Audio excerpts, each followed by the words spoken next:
Hello and welcome to episode 30 of the Team One Take podcast. We have the team manager from Virtus Pro. It's going to be Sabrina. We heard her in the other interview when we were talking with Clue and Hailong. It was kind of in the back of things that you can and cannot say, but now that we have you front and center, first off, how are you doing today?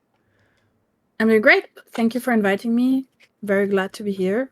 Yeah, awesome. How are you guys doing? We're doing well. I think we're doing fine. Yeah, I think we're surviving at the end of the day. We're kind of.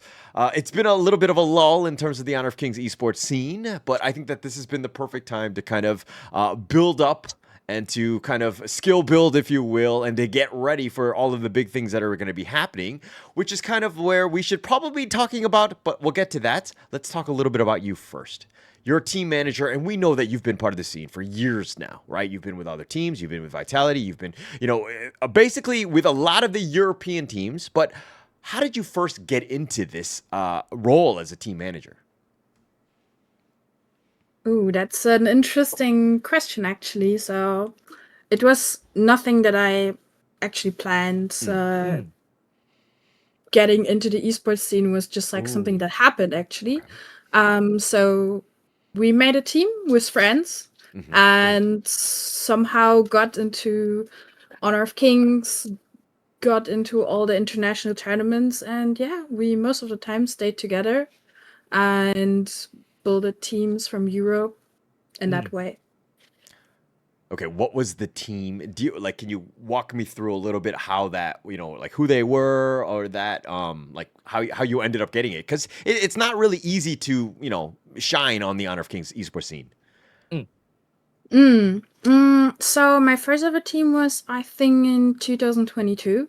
So that was before Honor of Kings got actually globally released. It was like the starting ground where they had the Honor of Kings championship, international championship back then, and they had some regions like Europe, MENA, Brazil, and I think there was also an Argentinian team from the international team invited. And we've been making a team in MENA actually, and ended up qualifying. Went to Korea back then because we had what was it? We had COVID back then, right? So that was kind of crazy with all of traveling, always wearing masks. Okay, so you were trying to create the team. Were you playing, or was it just like, hey, I'm gonna help out? The five squad. Like, were you part of the team in terms of like an actual player, or was it more administrative to start? I would say. So at the start, I was actually playing, but since we've been doing like a team with friends, I've been playing. But since I was studying, I also didn't have that much time, and so I saw an angle how we could get into like a actual esport team and try to win the regional qualifiers, and that's what happened at the end. So I was at the beginning somewhere between assistant coach and manager, and Okay. So I got curious though, because you said that you were playing. What role were you playing back then? Oh, I was playing on the team. I think I was playing mid lane, but actually, Okay. And maybe you know some of the players, like Ray as an example. Oh yeah. Okay. You guys remember Ray from Gen.G? Yeah. Ray was his first team ever was basically with me together. And that's so cool. Okay. That's so cool. I think Abdo. Do you guys know Abdo from Aster? Abdo, Abdo. Doma. Doma on that team as well. Yeah. Okay. And I think the other ones they're not playing anymore. Got it. Okay. What was the team name? Can we bring that up? Ooh, it was Yalla Esports back then. Yalla Esports. Okay. All right. Okay. So you were playing part of this one. You went to like a tournament, but then how did that expand into getting like connected with one of the other actually like the pro teams? You know what I mean? Not to say actual because they're all teams, but how did you kind of move on from that role? I mean, at some point, we knew there was the rumor that Honor of Kings, or there had been always the rumor that Honor of Kings at some point, the Always. plan Yeah. was to, go globally. And we've been preparing for that since we knew that there's going to be a chance for us to play from Europe. I've been talking with all of my friends that I knew back then from the game, and we've been trying to create a team for that. How we got to Vitality, which was like our first, or my first, very professional tier 1 org, was basically I met a girl who lived somewhat in my neighborhood, and she I don't know if she's still playing. I think yes. She used to play in Team Vitality on the female League of Legends roster. Okay. And I got the contact back then through her. Cool. And since I'm German, and the person who was in one of the leading positions in Vitality was German as well, we got together and convinced him to invest into Honor of Kings, which was like, I think, one of their few or little mobile games that they had back then. I think I'm not sure if they even had Mobile Legends at that point. Maybe they started with it, but yeah. So I convinced them to try it with us. We made a team together with the boys that you knew throughout the years. Yeah. I think was Highland, Nighty, Shang, City Boy. Who was... There was someone else. Did I mention 5? I'm not sure. Yeah, I think so. That was 3, I think. That was 3. Highland, Nighty, Shang, City Boy, Nighty. City Boy. Yeah. Okay. We had Benji back then and Josh. Yeah. Oh, yeah. We had Benji and Josh. European players. Yeah. Okay, that's it. So when you were creating that team, though, was it like, because these are very good players, I would say, and like having them just like being able to kind of come together, like how did that process happen? Because like the Avengers, even then, they had their own individual movies before they ended up coming up with the Avengers, right? So like in the same way for this team, like how did that kind of creation process happen? Ooh, interesting question. Interesting that you mentioned the Avengers and their own movies before, because most of the players we had on the team, they also had their own movies before, right? So Shanks and City Boy, they've been playing in other teams in Arena Valor back then. Okay. Benji and Nighty as well, but they were not on professional teams at the time.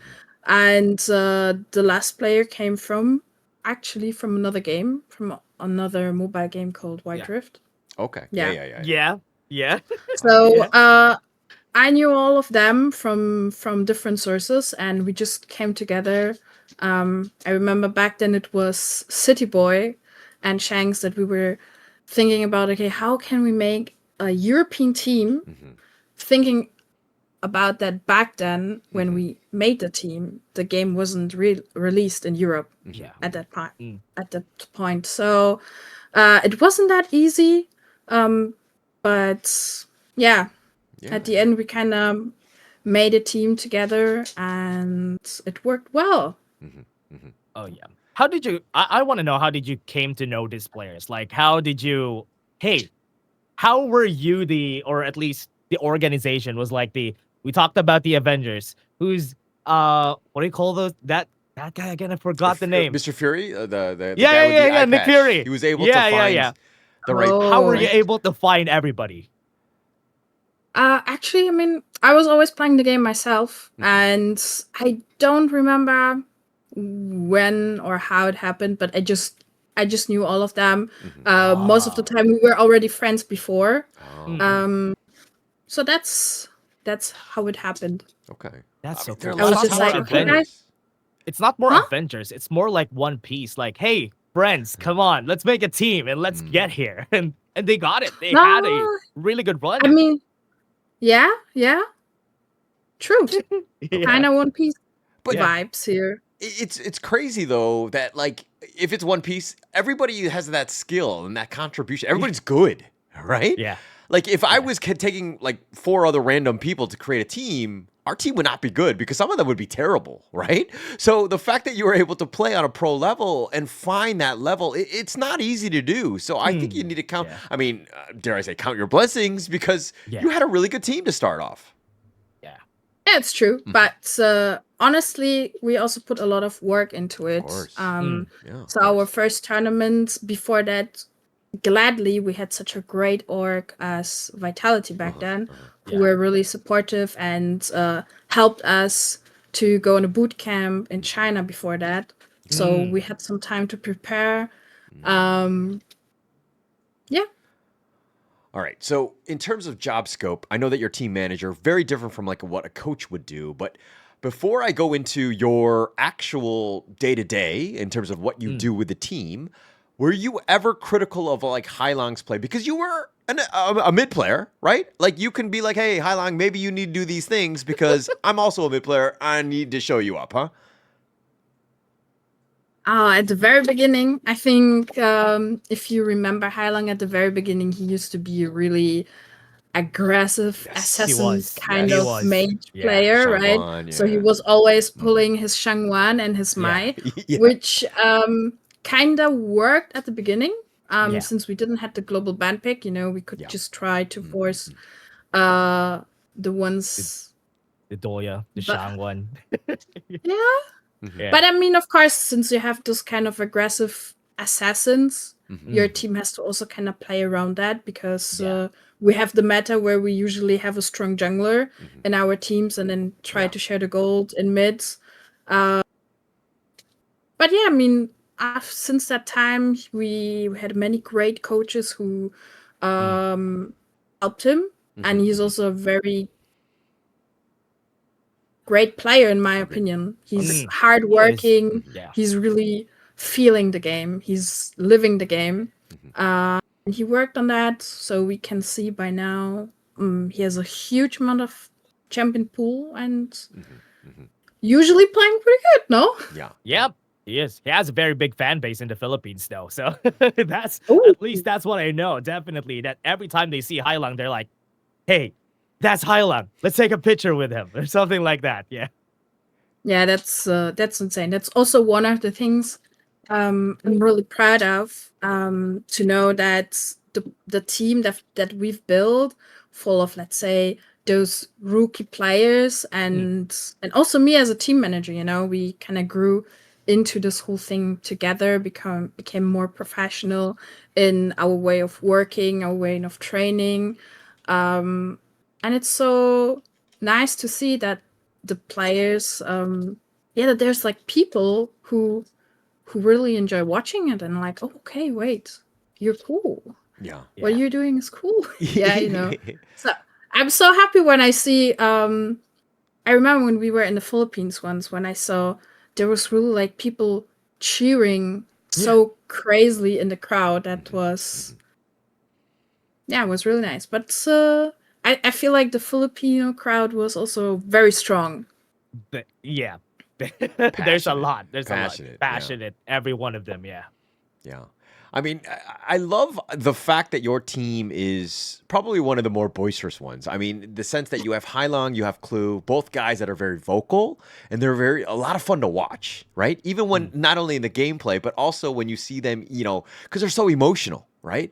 And I think that really kind of pushes Virtus Pro into like the limelight, right? It lets these players shine. It does such a great job. But let's hold up a little bit. Let's talk a little bit more about you in the team manager role, right? What exactly, I mean, the coach will kind of strategize, draft, and these things, right? Very nitpicky in terms of the game, but let's talk a little bit about you, Sabrina, as the team manager. What do you do to help Virtus Pro succeed here? So, I mean, as a team manager, I'm kind of doing from everything, like from every part that exists, I'm doing a little bit, right? So it starts with like supporting the players and like daily organizational stuff, coordinate communications between everyone, organize traveling, boot camp, visas, flights, a lot of administrative tasks. Yeah. Also behind the scenes, which we have that team, but we have the whole org working behind the scenes for that team, which is like kind of living in two dimensions or two worlds, because you have the manager part where you're together with the team, and then the one where you're together working with everyone on the org side. Yeah. But yeah, it really starts from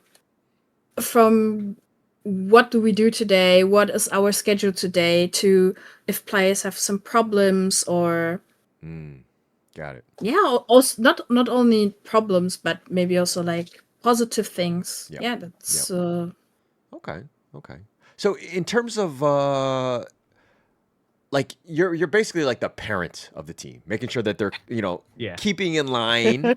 I mean, like, because I would assume that the head coach is there again, just more about the team and like the strategy, right? He's the coach. Yeah. But for yourself, like if he's doing the scolding, are you like the good cop, right? Where he's the bad cop, he does all the yelling, you kind of come in to help. So, does it ever reverse though, where you're the bad cop?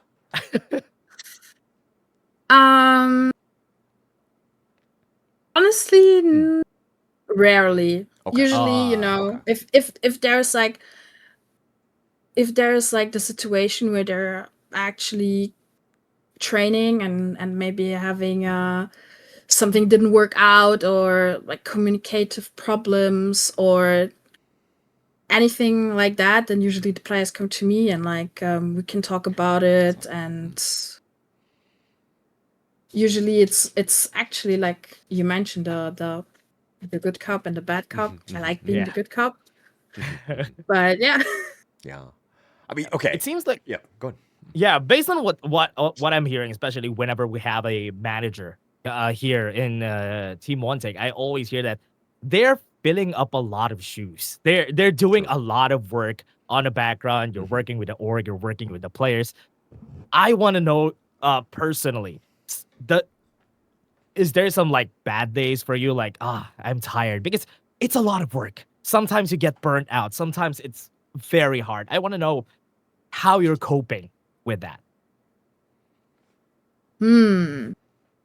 I think that's like from manager to manager different, right? I think there's also a lot of managers who are like have maybe a different type of relationship with the team, right? Until now, I never had a day where I felt like super exhausted or anything like that. I mean, of course, sometimes there's like 10,000 of things coming in at once, and then you have I mean, you just need to get it done at the end. So there's nothing to say about that. Let's get a little dirt sometimes here. Oh, sorry, guys, go on. Yeah. No, please. No. You were gonna say sometimes. You can continue. I already forgot it. Okay. All right. Let's get a little dirt. You were talking about the good cop, bad cop. Who tends to get in the most trouble on the team? Is it Clue? Okay. Clue? No, it's not Clue. It's not Clue. Oh, okay. Yeah. Okay. Why would you think it's Clue? I mean, I hope Clue doesn't watch this, but Clue is definitely gonna watch this now.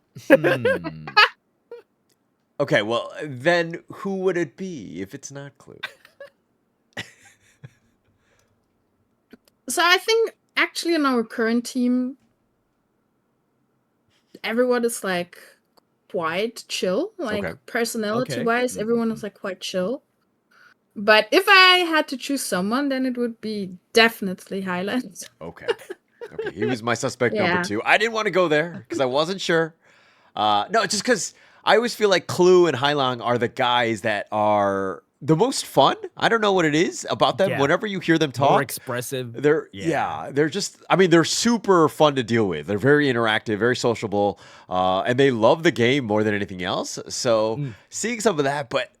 Okay, what you're saying it's Hailang, but can you give us an example of like something he did maybe poorly or where he might have gotten in trouble?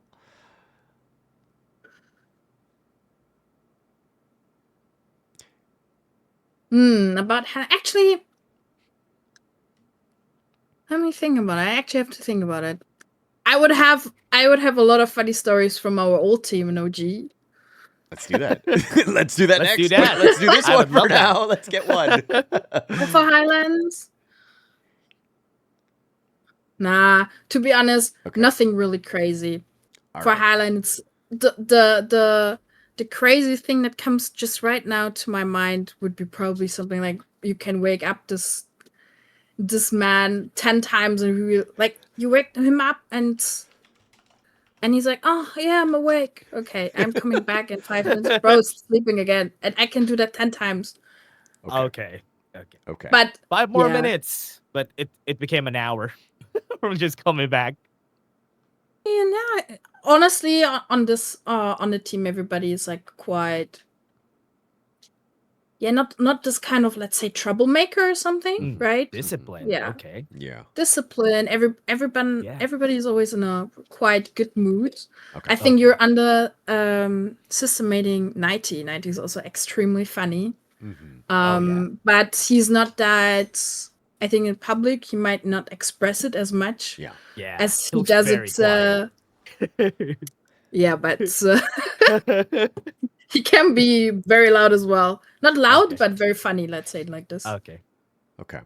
All right. You already alluded to it. You were talking about it. Let's talk a little bit about OG, the previous team that you were on. There was, I mean, you don't have to Okay. name names unless you want to, but I think that it'd be, do you have any stories that you can tell us that, again, won't get anybody in trouble as well? Nah, just funny things. I won't say any names, and Okay. I'm extremely sad that the boys from OG, aside of Dado, that they're not able to play anymore. They're also very sad yeah. about it. Yeah. But yeah, we had incredible funny stories. Oh my god. Remember the night when was it? I think KMW Okay. Spring Yeah. when we lost against Twisted Minds back then. Okay. We lost in the Yeah. finals, Yeah. right? Three, we yeah. we went to the EWC through the what was it called? Last call. The last call. Yeah. call. Yeah. Yeah. We went to have like a team dinner, right? Mm-hmm. At like we always ate hot pot. Like that was like their Okay. thing. Always eating hot pot, like every day hot pot. Every day. Yeah. What? Every day. Every day hot pot or Jollibee. That was like a running gag. Jollibee. It's only two. Jolly. Okay. Let's go. Let's go, Jollibee. Jollibee, I remember when we were in like season 3 in the Philippines back then. Yeah. They were just ordering every day, 3 times a day, Every Jollibee. day. Insane. Crazy. Okay. Every day. They just tried Okay. to get as much proteins in as possible, and Jollibee was like the Lot of chicken. Okay. most effective way. But yeah, I remember on the way back. Can I say it? I don't know. We were quite sad that we lost. Yeah. And of course, there's like always some stories behind that. And I remember that one of the players started to be very sad about it. Yeah. In the middle of the street. And we were trying to calm him down and say, "Oh yeah, don't worry." And I was like, "Oh, it's my bad. I'm so sorry."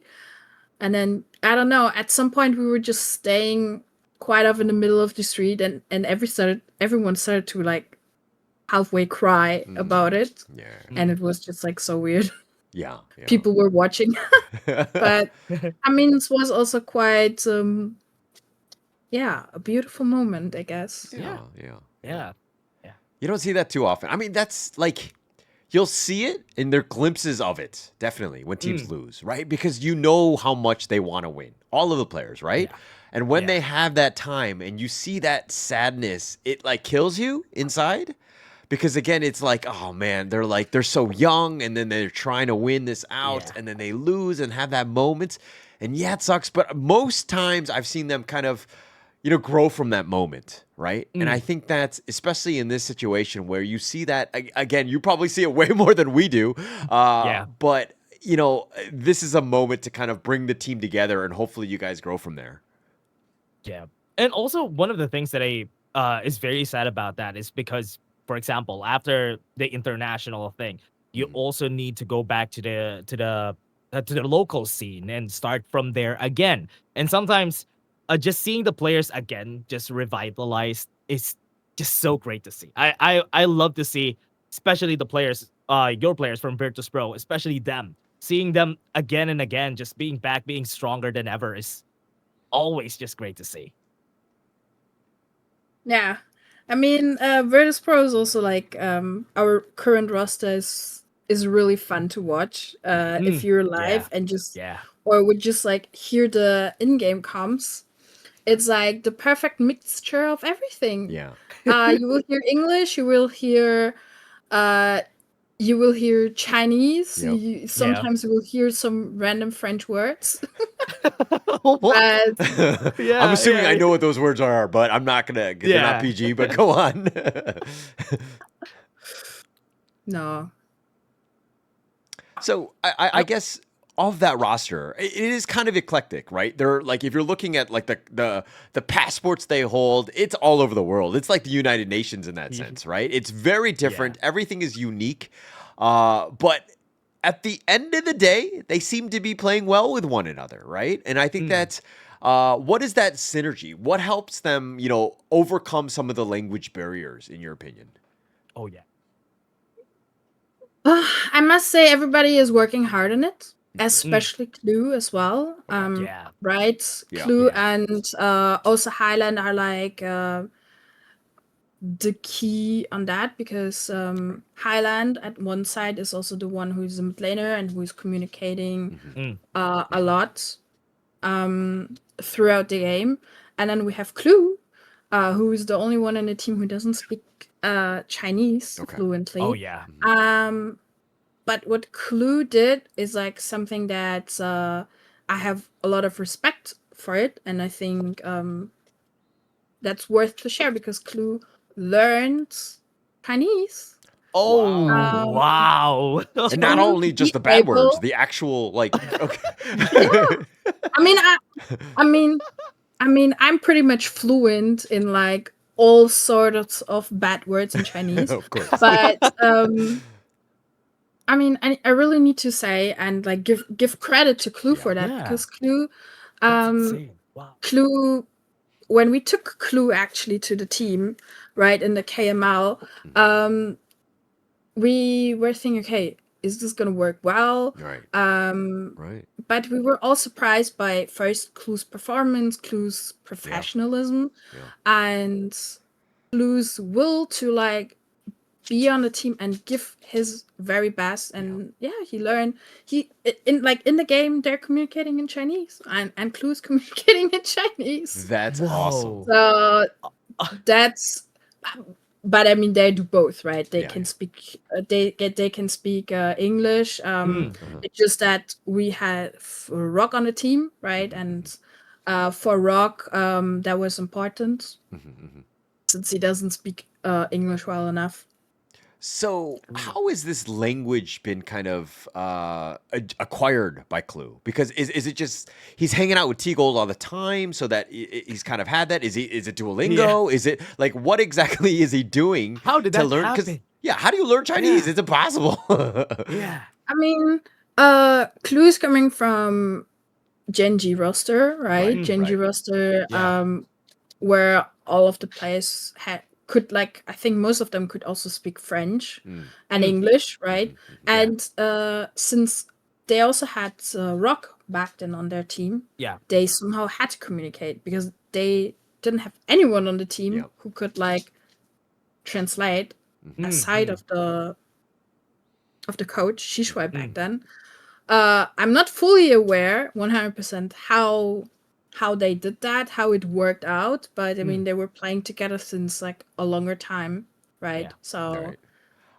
I'm I guess they were forced to. Yeah, I would learn. think that they're definitely Yeah. forced to. I would think that whenever the team was just like to Rock, you just have like literally a green light and a red light, right? You just hit the button and be like, green light, and then Rock will just go in, right? I think that's kind of, and then like red is like, okay, we're not ready. Like, you know what I mean? Like that caged monster where you know that Rock is just like constantly farming. He's going to be that monster, that beast, if you will, to kind of just unleash him at a moment's notice. And you can see that on the way they played during the time that they were in Genji back in the day. That Rock was just whenever he was needed, he goes crazy. Yeah. Whenever he was needed. That's why I think you're right with that, Holler. I think that's the right thing. They had the green light and the red light. I mean, probably not, but go on, Sabrina. I mean, who knows? So, like, I mean, Rock and Clue definitely have kind of come back. They have that history of playing well with one another. Learning Chinese has definitely helped out. But would you say the majority of I mean, is it mainly English? Is it mainly Chinese? Like, what exactly is that main language within the team comms? Within the team comms, it's like a mixture, probably.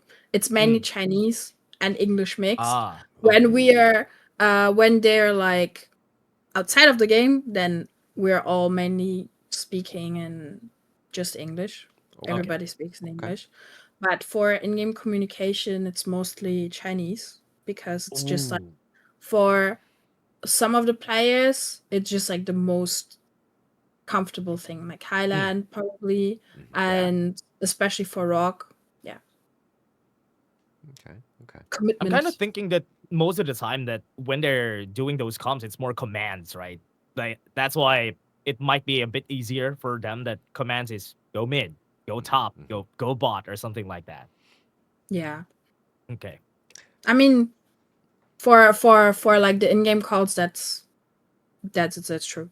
Yeah. Okay. You were talking about Hailong as like the in-game leader. Like, who is the next in command? Is it Rock? Is it Nighty? Like T-Gold? Like, who's making the calls after Hailong? It's Clue, right? Yeah, it's Clue. Okay. Clue. Yeah. Okay. Yeah, it's Clue. Okay, making the plays. All right, awesome. Clue Okay, making so plays. talking about the team, I'm assuming they're going to have some sort of boot camp. They're going to get themselves ready for the EWC, which is around the corner. We know that things have kind of shifted in favor of, we're going to Paris. First off, your thoughts on that one thus far? I mean, I'm full in to go to Paris. We are the only HOK team that has a French player on the team. Yeah. I've never been to Paris. And from what I know, Parisian, or I mean, like French people are like really crazy when it comes to sports, also in esports. So I'm really curious how it's gonna be. Okay. But I got a good feeling. How about you guys? I mean, I'm excited. I mean, like I think it would be. It's a nice change of pace. I would think. Riyadh's been great and all, but I don't know about the desert. Right? That it's just too hot for me. I don't know what it is. I don't know what to expect, to be honest, for Paris. But honestly, I'm just excited and how the players are going to be doing it with this new environment that they're going to be in. So I just want to see how they're going to play there. Yeah. It's the first competition hosted in Europe. Yeah. Our home ground, so Clue's home ground actually. So yeah, that's going to be a is that home court much. advantage for them? Do you think? I don't know. I don't think so, because at the end it doesn't matter where we play. But yeah. I mean, I'm also very glad that the EWC and all the people who were working around that tournament were able to shift that fast to find like a very nice solution, also from like the French government and Macron, So I'm really looking forward, and let's see if they have to put barricades on the streets of Paris for the EWC. Yeah. I saw it that they do that for the soccer games, right? Oh yeah. Yeah. Let's see. So in terms of expectations, obviously everyone wants to do well, but is there like a set number, like top 8, top 10 that you kind of need to be kind of aiming for? I mean, it is an aspirational goal, but you know what I mean? Like, what would be success for you guys? Success for us would be definitely winning. But of course, we got such great opponents, with the KPL teams coming in. But yeah, I mean, I feel like we're at least aiming for a top 8 finish, right? Awesome. Ideally getting somewhere in those top 4, but of course, we are, we respect our opponents, right? We have very strong opponents coming from Malaysia, Yep. right? The Malaysian teams are like always showing off their greatest games and the greatest plays. So let's see how it's gonna look like for us in the group stage and in a group draw, especially. Yeah. Okay. Yeah. I want to know how the team has been preparing. No specifics.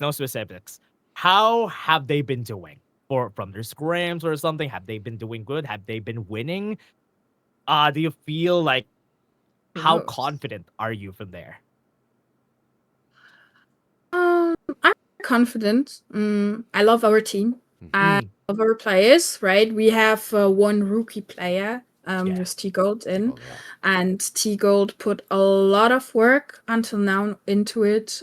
He is currently in China, training on a Chinese server, and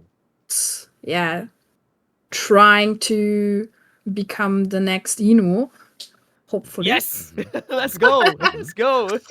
No, but yeah, we have our players. Basically, one thing up front.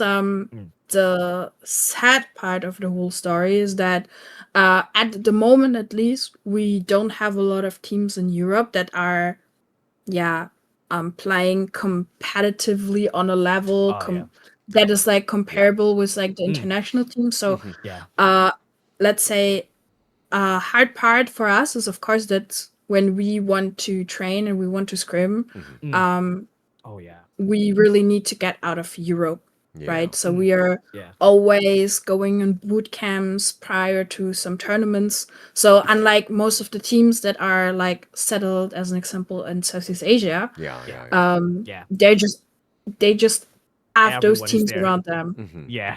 Yeah. So for us, when we are going to boot camps or anything like that, it's like really grinding from the moment you wake up till the evening, till the night. But I'm very confident in our team, and we will be preparing very well for this EWC. And I hope you guys cheer for us as well. Of course. Yep. Of course. Yeah. What is your prediction? How do you guys feel?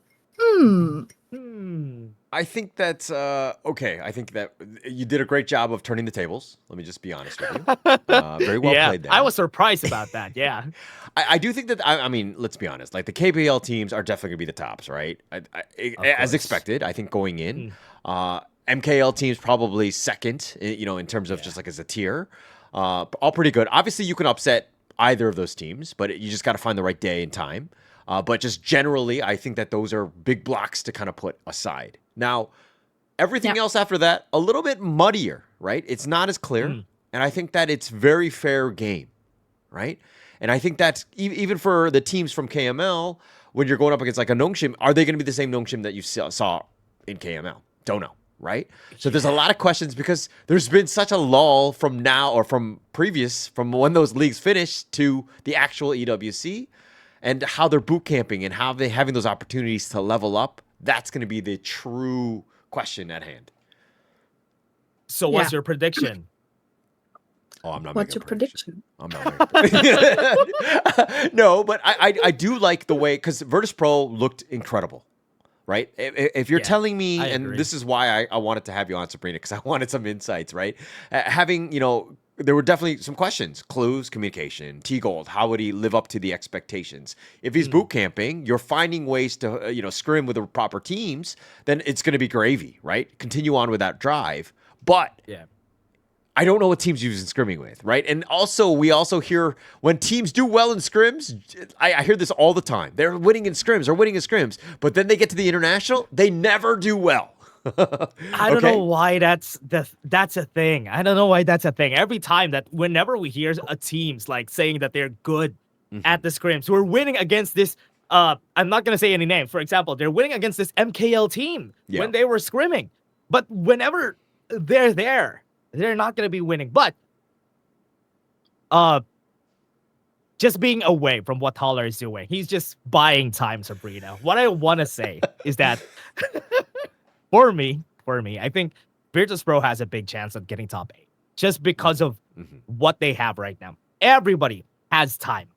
That is what everybody had. And I think with the performance that they got from the last KML, and because of the big time that they had after that, I think there's a big chance that nobody knows what they're going to do. So that could be something that could surprise everybody.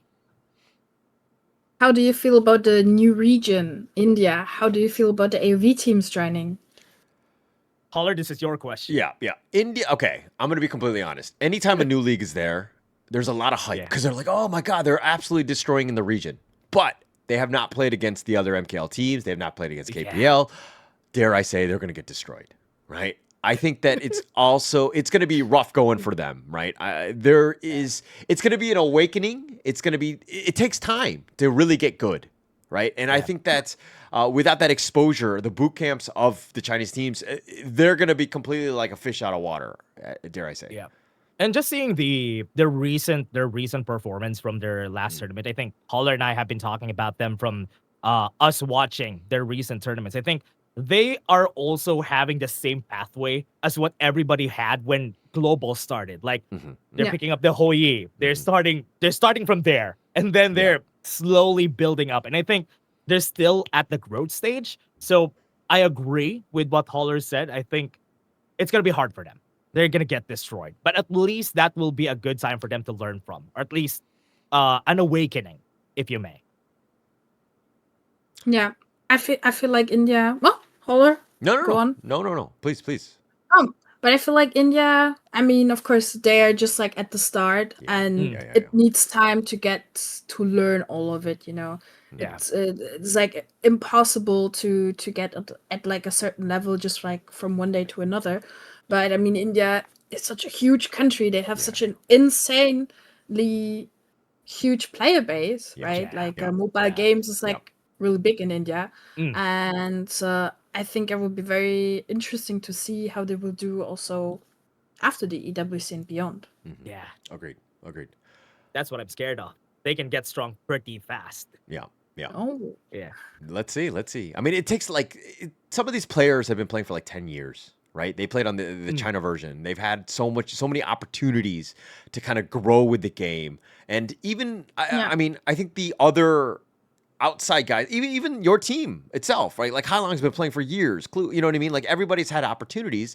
If we're looking at teams that have from the global side has started there, we have to look at like PKL, right? Like look at the success that they've had with like Blacklist. Those guys have told me they've only been playing for as long as the global scene is the global app has been out, and so that's kind of where you are. There's a bit of a gap, but that gap is closing, and also that international experience has really helped them.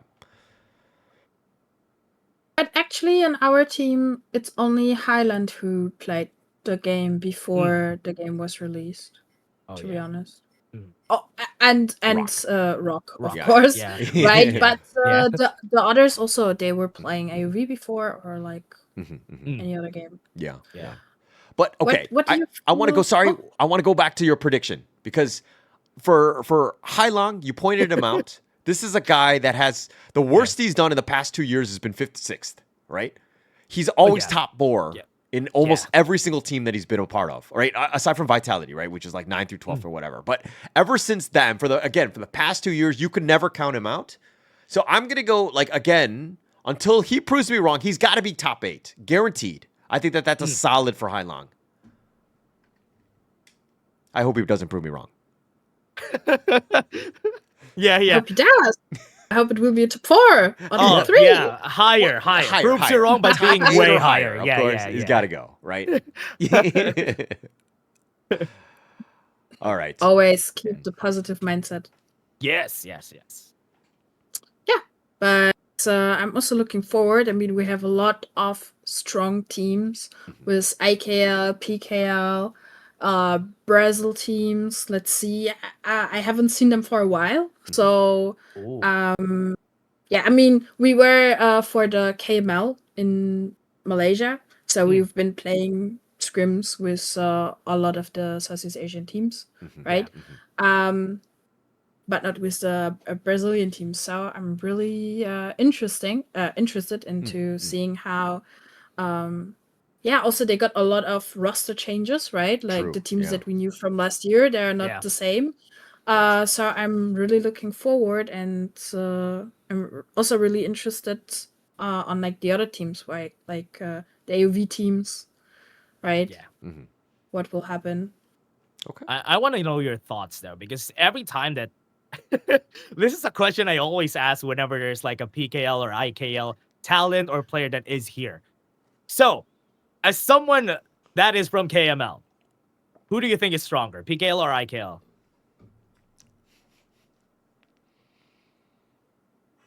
I don't know if I should answer this. No, it's okay. It's okay. It's We just- okay. It's yeah, okay. We won't tell anyone. Yeah. Clip it.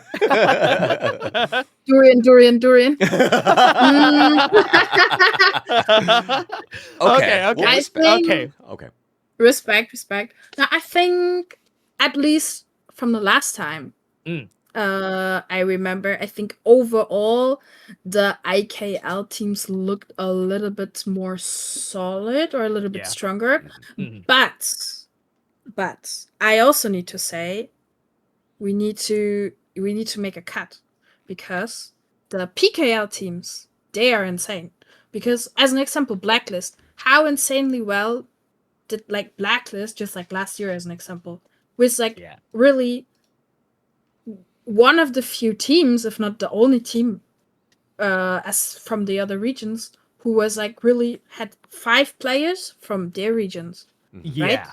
Yeah. 5 Philippine players. Like, if you look at the teams in the IKL, they've got most of the time they got at least like 1 import. True. Sometimes even True. 2, right?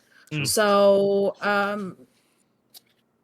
IKL, from what I remember, they were looking a little bit stronger, but I think that this also thinks that with time, it will balance out.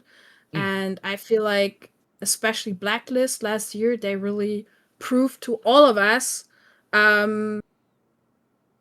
how great you can be as a team without with like having the whole team was like your nationality. I don't know how to say it in English. Yeah. Right? Yeah, I felt like they were like a role model for all the teams, right? Because like in Brazil, I remember they had also like an import player, right? So was it Alpha 7? Yeah. And I think I think by now, do they have import players at the moment? Not as I much. think not, right? They've kind of gone away Yeah. from that model. I think that language and communication and like, because they did it the last minute, they're like, oh yeah, we made it. Now let's get an import, and it really didn't work. Like, they're sticking with Brazilians, so to speak, on those teams. Yeah. I mean, for us, it works well because, in Europe, we have like a huge player base also of people who are like mixed, Chinese mixed, or just like immigrants or anything like that. So for us, it works well, right? But I feel like PKL is a cool region, great region, and I'm really looking forward, especially like in their own league. I was really surprised how like the ranking at the end came out. Everybody thought like, okay, Blacklist is gonna make the run again, top 1, and then we got a surprise. Yeah. Big surprise. All right. Thank you so much for your predictions and all of that. But as we go into the final stages of this, the podcast episode, any sort of shout outs to, the team, your fans, anything, and also where can we find you on social media? All of those things that you'd like to kind of, get out there. Ooh, okay. So, first of all, I want to give a shout out to my extremely nice people here in the podcast, right? Hey. So, Dash and Polar.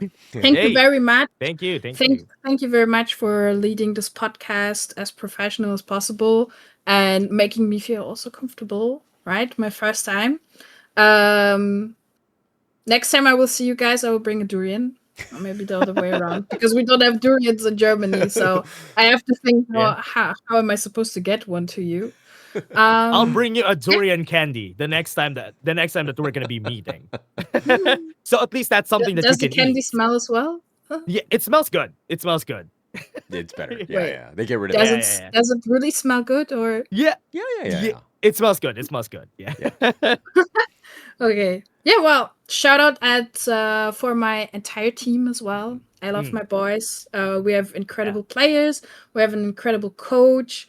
We have an incredible arc as well. So yeah, thank you for all the people who are supporting us. Thank you for people who are watching us. I know where I hope people will be more interested into our team as well after coming to EWC coming to Paris. Yeah. So I hope everyone in Europe will be as We'll be there. friendly and yeah. You can follow me on Instagram. I have Instagram, Sabrina Stark, and I don't know what else I have. Okay. Okay. Well, I have we'll X, just but I don't really use it that much. yeah, all good, all good. We'll list All out good. everything that you want to kind of, in Down terms here. of socials. We'll definitely have that. We'll Yeah. include that. Again, thank you so much for taking time out. I love the insight that you gave. Of course, we wish you the best of luck at the EWC and all future tournaments. And also, I do want to see you sub in for Hai Long at least for one game. I think that Oh, would yes, be amazing please. in the mid lane. Please make it happen.